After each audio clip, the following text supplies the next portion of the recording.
front that I apologize for what we're going to set out to do here today if it offends anyone, because we're going to try to do the show pretty much as we usually do the show.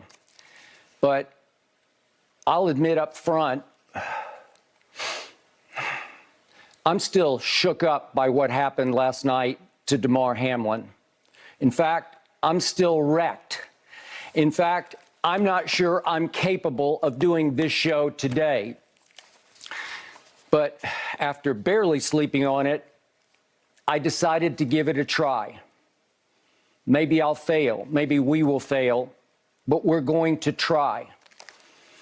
We wrestled through much of the night whether to even do a show today, because it felt like in our minds, we almost can't win with this, because the last thing we want to try to do is come off as insensitive to what this young man is going through in a life or death situation.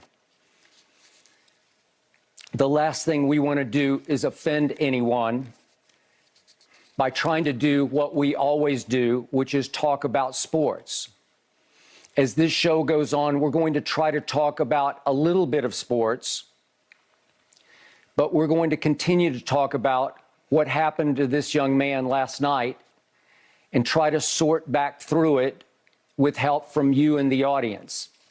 And we ask you now, if you'd like to tweet us your emotions of the night and of this morning about what happened to Damar Hamlin, please do so. You can tweet us at @undisputed, and I will be sharing some of your tweets and your emotions as we share our experience of last night.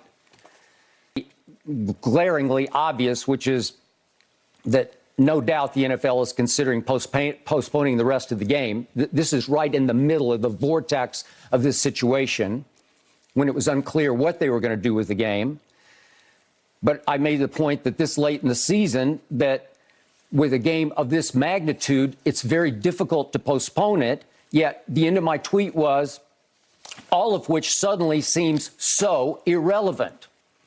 For the first time in the history of the NFL, my point was, it was all rendered irrelevant by what was happening on the football field in front of all those football players, those gladiators, those warriors. They were shaken to their foundations.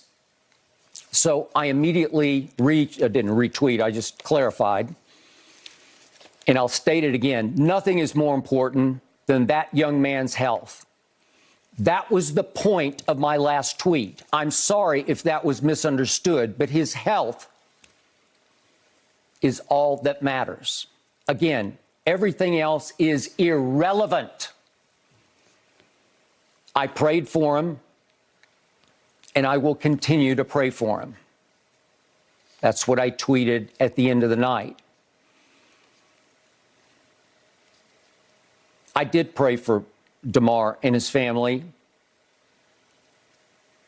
soon after it happened, and again before I went to sleep last night.